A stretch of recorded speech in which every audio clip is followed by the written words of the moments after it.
Atlantic Magazine released more text about the Yemen strike plan from the group chat. We'll start off with TextGate.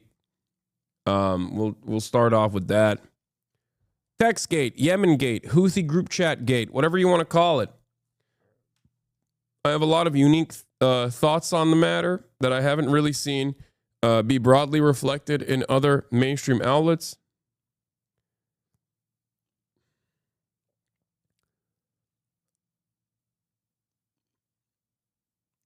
So let's take a look at what's going on here. This is CNN Breaking News. All right, we have breaking news. The Atlantic has just published a brand new piece by Jeffrey Goldberg and Shane Harris. And it has the details and the text messages that the government says was not classified. And it tells you all about what is happening 31 minutes before they launch the planes that drop the bombs in Yemen. Brian Stelter joining us now with more details. There are huge revelations in this, and they certainly, how would you describe what you're seeing in the text messages? These are shockingly detailed descriptions of the bombs that are about to fall in Yemen. Anything. And Jeffrey Goldberg is getting these details many minutes before the bombs fall. If this is not classified information, I would like the president to tell us what would count as classified information. Now, the Atlantic is publishing this on theatlantic.com because Trump and his aides have said that none of this is classified. That has been the main defense from the Trump White House in the past 2 days, that these text messages were a mistake. Goldberg never should have seen them, but nothing was classified. Nobody was in any danger. That's the argument we've heard advanced. Because of that argument, Goldberg went back to his colleagues and talked with his lawyers at the Atlantic, and they decided to go ahead and publish the text messages that they had originally withheld. Remember, Goldberg withheld some of this information because he thought it could risk national security, because it could have put U.S. military members in harm's way. So now he's decided to go ahead and publish the full unredacted text message chain with one omission. He is still withholding the name of a CIA employee because the CIA has asked him to do so. So that is notable. There still is something in these messages that is considered so sensitive that the Atlantic is choosing not to publish it. But yeah, of course the information is classified. What a stupid conversation to be having. I mean, the administration is so wrong. Yeah, obviously, it is incredibly classified. You can't... The fact that they were having this convo over Signal is wild. All of this is wild. The fact that they accidentally brought up Goldberg. If one more person writes a fucking dumbass cure in the chat for hiccups, I'm going to make my own Signal group with the principals committee and start doing strikes as well, okay? On this chat.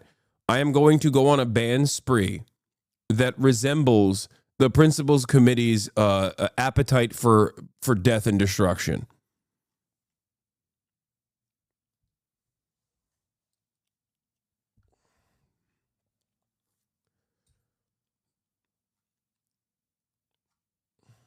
Okay. Our story begins in Yemen. As you guys know, the Ansar Allah movement, led by the Al-Houthi family, also known as the Houthis, which was redesignated as a terrorist group under the Biden administration under Operation Prosperity Guardian, has been maintaining a blockade on the Red Sea, which happens to be along their coastline. Biden spent $1 billion in Operation Prosperity Guardian to try and stop them from overtaking ships passing the Red Sea in an effort to thwart the flow of commerce that goes through Israeli ports.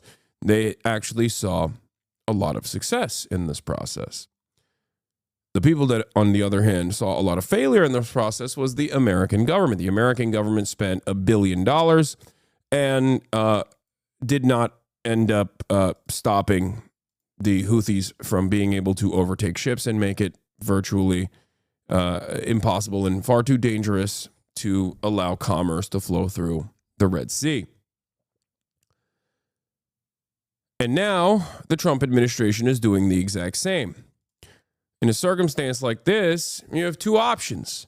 You either try to bomb Yemen again, as every president has done prior, from Barack Obama to Trump 1 to Joe Biden to Trump 2, or listen to the demands that the Yemeni government is making, specifically looking at when the blockade on the Red Sea stopped. Because the blockade on the Red Sea did not exist pre-October 8. The blockade on the Red Sea did not exist during times of ceasefire. They very openly said, we're stopping our blockade. Commerce can flow through the Red Sea once again, since Israel has finally come to the table and agreed to the terms and conditions of their quote-unquote very own ceasefire. So, that's the process here. You can either listen to the demands being made by the Houthis, which is very reasonable, actually, very moral, 100%. I will say that. I have no issue stating that. It is one of the few groups in the region that is actively trying to issue financial penalties to an apartheid state that is currently doing a genocide. Okay? I'm not going to sit here and say that their demands are unjust. It is perfectly reasonable, and the expectation from all of you would be the exact same during the Nazi Holocaust. If people were trying to disrupt supply lines going into Germany at the time, if they knew that the concentration camps were being built and set up and the Holocaust was taking place, I'm certain that no one would criticize the resistance, just like no one would criticize the Warsaw Ghetto Uprising, unless you're a fucking Nazi, in which case you would criticize those things. So, America, being the most powerful nation on the planet, has the capacity to rein in its attack dog Israel in the region and say, hey man, enough, you've done enough genocide, we got to dial this back. But instead, they're attacking all of the people that are trying to stop Israel from doing a genocide, because we are objectively the bad guys. But of course, Trump being Trump and having an administration filled to the brim with some of the most incompetent drunkards and rapists has had an incredibly Trumpian moment here. Mike Waltz, the National Security Advisor, sets up a group chat on Signal. It's a commercial application that anyone can use. Very strange. Normally, classified information should be documented and kept to secret back channels of communication. You should never use an application that can use the fucking phone numbers in your personal contacts list on your personal phone to make matters of state security, to communicate with people on matters of classified information and war. Okay? There's a secondary side to the story that I don't see a lot of people talking about, which is that Signal conversations are slated to be deleted. They get deleted after a certain period of time, and I'm fairly certain that this group chat, the Principals Committee group chat that they had set up, that they actually invited Goldberg, Jeffrey Goldberg, the editor-in-chief of The Atlantic magazine to, accidentally, was slated to be deleted. This is illegal. This is illegal. These sorts of conversations are supposed to be documented and logged. It doesn't have to be revealed to the public, but they're supposed to be documented and logged. The very fact that they are having secret convos like this that are slated to be deleted is dangerous. Okay? It is a way to skirt accountability, and that is precisely the reason why it is illegal. Just so you understand. Disappearing message time was set to 1 week. As I said, these are the text messages that were fully revealed, from what I understand, by Jeffrey Goldberg and The Atlantic. And as you can see, it says Michael Waltz, National Security Advisor Michael Waltz, added you to the group alongside 18 other members. Every single person on that Houthi PC small group is a person that's supposed to be there. Well, I guess technically no one is supposed to be there because it's not supposed to be on Signal, but these are the people that are supposed to be having this conversation, with the exception of Jeffrey Goldberg. Now, my opinion on this is a little bit different than the way that the media is covering it, because everyone is focusing on the incompetence of this administration. Everyone is focusing on the national security issues that this presents. As someone who thinks that the American actions against the Houthis is completely unjustifiable and on the wrong side of history and on the wrong side of morality, as someone who believes that the American State Department could do a whole lot of good and refuses to do so and does a whole lot of bad instead, I don't necessarily care that they are being incompetent. I wish that they would be less belligerent and still be incompetent. I care about their belligerent nature. I care about their violent nature. I don't necessarily care that they are being incompetent and accidentally revealing the comings and goings of how the executive office makes wartime decisions. And I've always maintained that I'm pro-leaks. Okay? And there it is. This is from April 14th, 2023. I like leaks. I don't care if it's because you saw massive harm being done to civilians at the hands of our military and wanted to blow the whistle, or because your Groiper Discord kittens were acting out of line and you needed to teach them a lesson. This is what I said about the Groiper military guy who leaked state secrets back then. Leaks are good. I'm pro-leaks. I am always pro-leaks and will continue to be pro-leaks. This is how good journalism happens. Now, of course, lucky for them, even though they were unlucky and invited Jeffrey Goldenberg into this conversation. Lucky for them, Jeffrey Goldenberg is not a good journalist. He's a bad journalist. He's a stenographer for the State Department. He has actively championed the Iraq War and followed through on the lies that the American government was presenting. So for that reason, he managed this in, I think, the worst ways possible, because he's a careerist. That's precisely the reason why the National Security Advisor, Michael Waltz, had his phone number to begin with. Okay? Having said that, everyone's focus on this has been the hypocrisy. Hillary Clinton vindicated. Or the fact that they made this like blunder, this very stupid mistake. And I get that. It's funny. Okay? That part is funny. And their defense of this, the administration's defense of this, has been even funnier. But I think it's still more important to remember that these guys are talking about blowing up civilians in the poorest nation on the planet. And for what reason? Because the poorest nation on the planet has decided to take matters into their own hands against a much more powerful nation in the region, doing unlimited child murder in a genocidal campaign that they have enacted. I think that in and of itself is far more important to discuss, and I don't see anybody discussing that aspect of it. I truly don't see a lot of people discussing that aspect of it. But I digress. Let's get back to the drama of it all. But the headline here is that Defense Secretary Pete Hegseth did send detailed descriptions of the military strike in Yemen to this group ahead of time.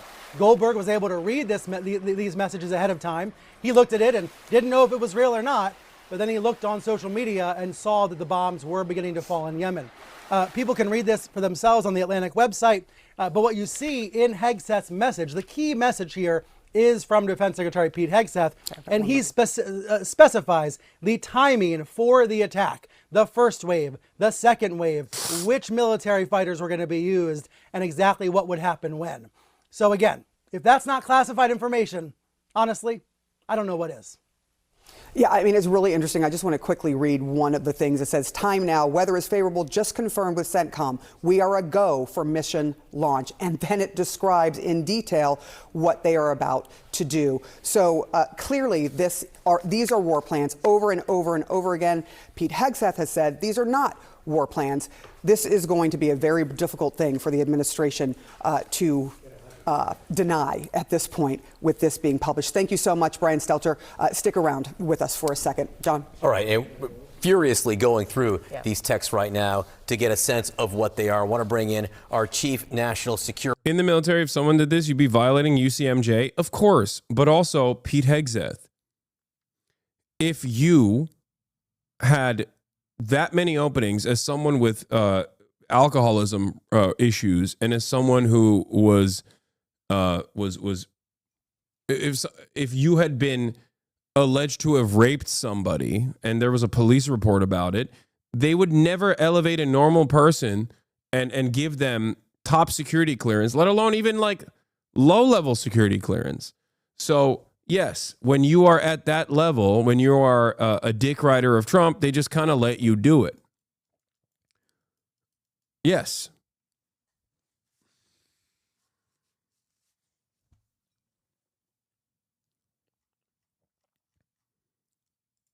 It does not matter. None of this stuff matters. How could they plan out how to bomb the most civilians possible using Signal instead of a skiff? Yeah.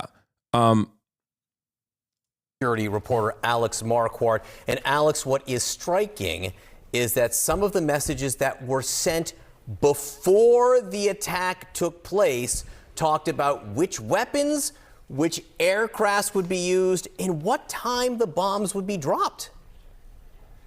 Yeah, and this all goes to the question of what are war plans, because the pushback that we have heard from the Trump administration and from Pete Hegseth specifically, who put the most detail in this chat, was these are not war plans. So that's what they're quibbling with. These are certainly strike plans because this is an extraordinary amount of detail.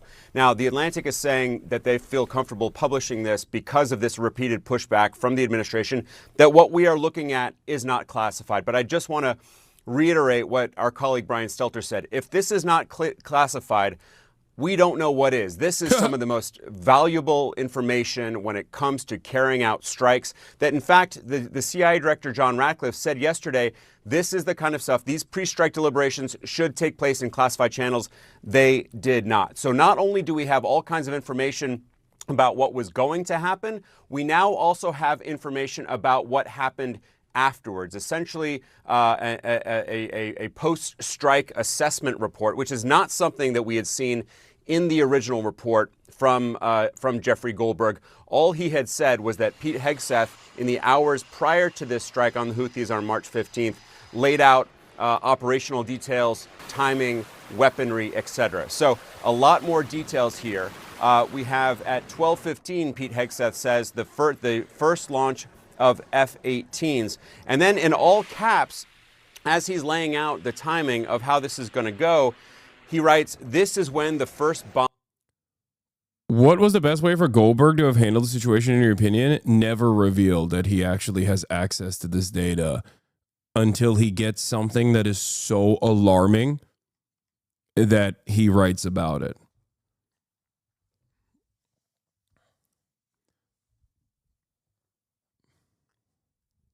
I think he just stays in the chat. If they don't recognize that he's in the chat, he just stays in the chat and he keeps logging for as long as he can.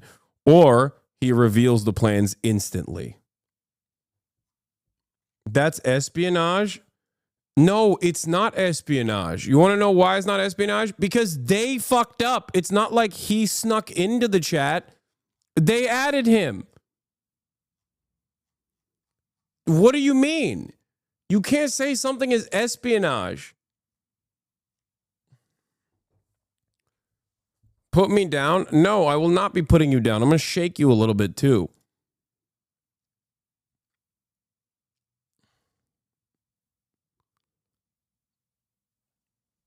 shouldn't this one action already be enough? Like in any other administration, I can see this being a huge deal compared to now. No, nothing is a huge deal anymore.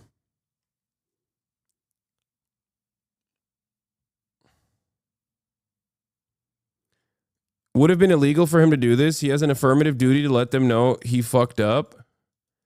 They fucked up, you mean, not he. I know what you're saying, but he can't just lay in wait. Yeah, I don't care. I don't care about the affirmative duty in this situation. I don't think you guys understand. I am an unconditional supporter of Edward Snowden, Julian Assange, Chelsea Manning, and many others. Okay? So you're not going to get me to go, yeah, he actually shouldn't gather as much intel as possible and then blow the whistle on all of it. What are you talking about? He's a journalist. The expectation from us as American citizens should not be to have journalists play ball with the State Department. Every single person, every single journalist should be inherently contentious towards the State Department. But because in the aftermath, especially of 9/11, this attitude has completely been shredded, that we don't even expect them to do journalism. We expect them to be good people that never violate any rules or laws. Like, what are you talking about? Virtually every big investigation from the Pentagon Papers all the way back to uncovering the massacres in Vietnam, shouts out to Seymour Hersh for that, they were all actions that were inherently against the State Department's opinions and goals, and they were illegal technically. Modern liberals have unironically forgotten about what journalism is supposed to be. Playing ball with an administration and playing ball with a government is not what journalism is. But of course, that's the reason why Mike Waltz, the freaking national security advisor to the Trump administration, has Jeffrey Goldberg's phone number to begin with. That's it. It is the heart of the problem with modern journalism. It is part of the reason why people don't trust journalists in general. And I talked about this yesterday. Hey, journalists here, the reality is if you add a journalist or invite them into a room, you open yourself up to getting reported on. It doesn't matter how they got there. For example, the reporter going into your bedroom and reporting on your phone call with your manager, it is part of the game. People in chat are dumb. Yeah, exactly. Exactly. It's free game, baby. What is a journalist supposed to do? Then they have their job is not to do journalism. Their job is to be a stenographer. And you're openly recognizing that. You're openly stating that you want journalists to be a stenographer of the State Department. Like, that's wild to me. I don't understand that at all. I tweeted about this yesterday, and people were kind of mad at me for that as well. I said,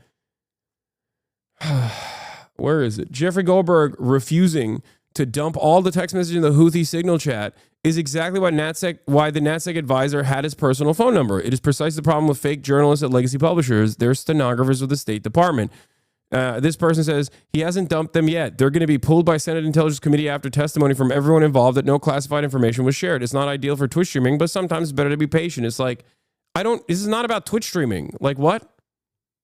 The expectation that you have to wait for the State Department to tell you what you are allowed to report is insane. You know?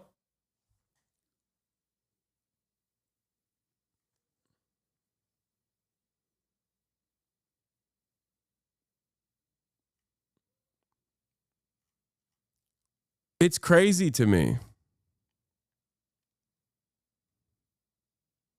Sometimes better to be right than to be the first to post about it. What?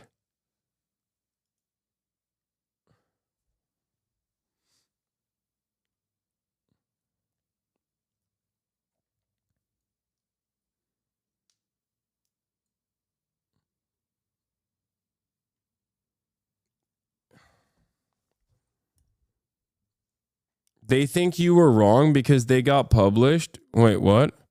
People were mad at you for that. Your replies are very stupid. Yeah, always is Twitter. Twitter is very stupid. Wait for the State Department to censor potential info that shows how fucking dumb the admin is. A moron. Yeah, so here's the thing. What you're supposed to do in this situation is go to your legal team that knows what kind of information is not publishable, okay? You're supposed to black out certain pieces of information.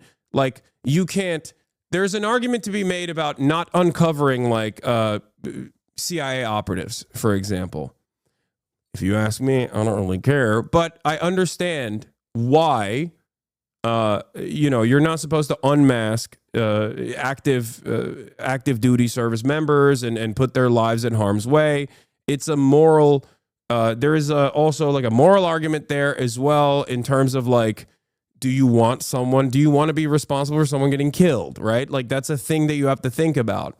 One of the best examples of this, of course, is the way that the now disgraced but formerly award-winning journalist Glenn Greenwald, and the way that he went about reporting on all of the information uncovered by Edward Snowden.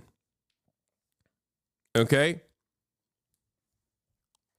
Like, there were plenty of parts of the Edward Snowden documents that were, of course, redacted. Same with Chelsea Manning. There's always going to be plenty of parts that will be redacted. Okay? Now read your own tweet. What do you mean? I understand that part. Okay? I understand that. When I say dump all the text messages, I'm saying you can redact key aspects of it. Playing ball with the State Department and waiting for them to give you the go-ahead is not journalism. At no point am I saying you should wait for the State Department and get the go-ahead from the State Department. That is not journalism.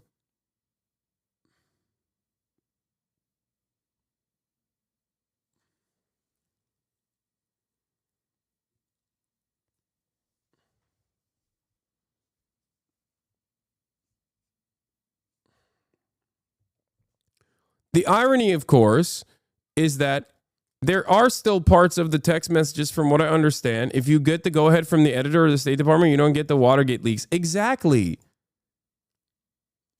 That's what I mean. Like, what are we talking about? Like, I think maybe a lot of people don't understand, like, the history of journalism in the United States of America or how it's supposed to work. And that's fine. That's okay. I mean, this is a big part of This is a big part of why I do what I do, where I try to explain to you media literacy and look at American media and Western media and media all around the world through a critical lens. And this is part of it. This is part of my job here. But so much reporting would just never be released if they waited on the State Department to give you the go-ahead, in which case that's not journalism at all. That's just you're being, once again, a stenographer for the State Department. Whistleblowers are supposed to uncover truths that the government wants to hide. It's very interesting that people don't understand this.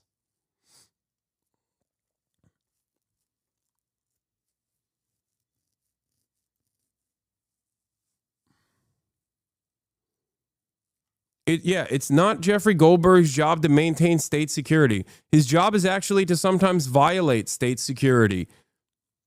His job is directly supposed to be adversarial to every single person that's in that group chat. You're not supposed to play ball with them, ever. If you are playing ball with them, that means you're not doing journalism. You're doing the opposite. That's why I say he is a stenographer of the State Department rather than one who is directly at odds with it, which is precisely the reason why this conversation now is on the aesthetics and the silliness of the administration and not necessarily the actions that were being taken here. Bombs will definitely drop. That is extraordinarily sensitive information. And the point that we have been making and that Jeffrey Goldberg and his colleague Shane Harris make in this report is, if it were not Goldberg in this chat, if it were someone else who could have shared this information with the Houthis, with other adversaries, they would have had access to an extraordinary level of detail about what was just going to happen. But I really do want to highlight some of the new information that we got here about what happened in the wake of this strike, because what we had understood was that Pete Hegseth and perhaps John Ratcliffe, the CIA director, that they had put the most sensitive information into this group chat. Here we have Mike Waltz, the national security advisor. He's also adding some extraordinarily sensitive information into this chat because he gives the group a sense of what happened in the aftermath. He writes that a building collapsed. He actually said that specifically to J.D. Vance, the vice president. He talks about this building collapsing, the fact that they were able to kill what he called the top missile guy who was walking to his girlfriend's building, and it has now collapsed. So this is an after-action report from the National Security Advisor. He praises the intelligence community. He praises Pete Carrilla, the head of Central Command. So this is just, again, a remarkable... How can people see the state media as a sign of totalitarianism but want the State Department stamp on all information? I know. It's like people talk about the restrictions placed upon free press in China, and then without a shred of irony will unironically say we need to implement similar structures here in the United States of America. And it's like, how are you? No, I want journalists to operate freely and be adversarial both in China and also in the United States of America. Like, what are we talking about? It's very important. Like, why are we waiting for the stamp of approval from the state for journalists to do their job? If that was the case in every single story, there would be so much information that you'll never get access to. Required reading in journalism school should legit be manufacturing consent. Changed my whole perspective on how I work after I read it. Yeah.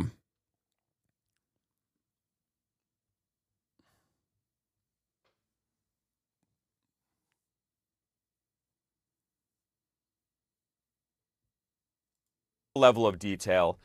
We have heard in the past 24 hours the Trump administration sticking to their guns, saying that none of this is classified information, but that they don't want it out there because they don't want, as Carolyn Levitt said, internal and private deliberations amongst high-level senior staff to be put out there. They objected to this release, but we now have much fuller detail in terms of what was in these text messages on this Signal chat. And of course, guys, this comes just an... Especially this administration, you have no duty to defend them. You, as a matter of fact, I would say, have a duty not to defend them, to constantly present yourself as an adversary. If you are a journalist who cares about this job, who cares about the future of journalism, who cares about the future of democracy, theoretical or in practice, you have a duty not to work with this government and to do the exact opposite. It's crazy. There is nothing, no holds barred. It's crazy to me that people still maintain this notion that, like, you have to make sure that the information is that you're presented with, due to the ineptitude of this administration, is one that you have to get additional stamps of approval from the state from. Like, get the fuck out of here. How is that any different than like having a military censor, like in the IDF, carefully go through everything that you are releasing? Then it's not real journalism in that point. An hour and 15 minutes before these intelligence officials are supposed to sit down again in front of an intelligence committee on Capitol Hill. This is when the first bombs will definitely drop. Again, an extraordinary level of detail on a text exchange before the actual bombs drop. And one point I want to reiterate here is that while Pete Hegseth and others say this was not classified information, that might be semantic only because Pete Hegseth himself can't even retroactively say information was not classified. Alex Marquardt, thank you for that reporting. Let's get to Jeff Zeleny, who is at the White House for us. Jeff, these are extraordinary text messages that a reporter was added into this group. Mike Waltz saying it was a mistake. How is the Trump administration and the Trump White House going to explain this? And are you hearing anything from them? Because they have been standing by all of the members of this group, including the Secretary of Defense, Pete Hegseth. Look, Sarah, as you were just saying there, we're getting an extraordinary minute-by-minute look at some of those messages now that the Atlantic has published in the wake of the president's and others' assistance yesterday. There was no classified information in these, but we're also getting a peek behind what led to the publishing of these. The Atlantic, we're told, as they're writing in the magazine this morning, that they alerted the White House and other national security agencies and said that they did plan to publish and ask if there were any objections. So the White House press secretary is pushing back again this morning, a very familiar page from the Trump playbook, and again attacking the Atlantic, calling it a hoax, going after... They should also be sucking up to the Atlantic, you know what I mean, for not immediately leaking this information, which they should have, in my opinion. Like, he should be kissing Goldberg's feet for not immediately verifying whether or not this group chat was had any veracity. Like, that's another thing. Jeff Goldberg being like, oh, I thought it was a joke. Like, dude, what is wrong with you? You are the editor-in-chief of a prominent legacy media publisher, and you didn't, like, you had this incredible scoop dropped on your feet, okay, placed upon you on a silver platter, and you didn't investigate further. You didn't, like, try to see if these numbers were actually the numbers of the people that you were in the group chat of, to figure out whether or not this was a real conversation taking place and then instantly report on it. Every part of the story frustrates me as someone who does a lot of media criticism, okay? Like, it's insane to me that he was just like, oh, I was in the group chat and I was like, oh, this is a funny meme. Like, you're not a random guy. You're not a random guy. You should know better. And then he left the group chat too. He's like, I'll see myself out. Peace, boys. Every part of this is so frustrating. Him saying he thought it was a joke is a lie, bro. Yeah, I'm willing to bet that is a lie. Yes. Some long-held grievances that the president has held with Jeffrey Goldberg, who's been the author of several pieces over the years that the president has not liked. But the White House press secretary is also going after a Wall Street Journal editorial this morning that is taking a specific look at Steve Witkoff. He, of course, is one of the president's close friends, who's a Middle East envoy. He was meeting with Vladimir Putin on March 13th at the time that all these conversations and signal messages were going on, but the White House is pushing back and saying he was not using his personal phone while he was in Moscow. He was using a government phone when he returned back. But the actual substance of this, so this is what certainly will be shined a light on at the House hearing that is now scheduled to begin in just a little over an hour.